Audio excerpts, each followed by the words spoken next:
హనుమంతుడి శరీరం మొత్తం ఎర్ర సింధూరంతో ఎందుకుంటుందో మీకు తెలుసా? ఒకరోజు శ్రీరాముడు సీతామాత దేవి నుదిటిపై పెడుతున్న సింధూరంను చూసి అడిగాడు.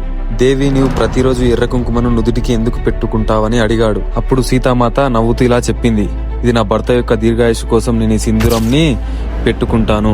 అలా పెట్టడం వల్ల నా భర్త యొక్క దీర్ఘాయుషు పెరుగుతుందని నా యొక్క విశ్వాసం అని చెబుతుంది. పక్కన నిలబడ్డ హనుమంతుడు తన మనసులో ఇలా ఆలోచిస్తాడు.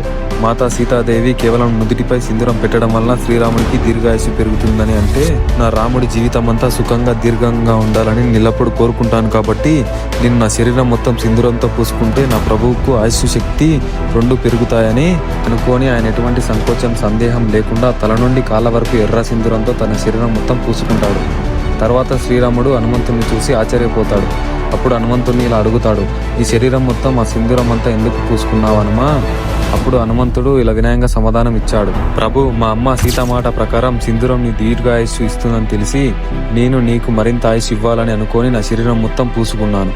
హనుమ భక్తిని చూసిన శ్రీరాముడు సంతోషించి ఇలా అంటాడు, హనుమా, నీ భక్తి అమోఘం. నిన్ను ఎర్ర సింధూరంతో పూజించిన వారికి నేనెప్పుడు రక్షకుడిగా ఉంటాను. అందుకు ఇప్పటికీ హనుమంతుడి విగ్రహాన్ని చాలా గుడులలో ఎర్ర సింధూరంతో పూసి ఉంటారు. దీని వెనుక భావం హనుమంతుడి భక్తి మనకు కలగాలని ఆకాంక్ష. ఇలాంటి వీడియోస్ కోసం మన ఛానల్ ఇప్పుడే సబ్స్క్రైబ్ చేసుకోండి. Thank you for watching.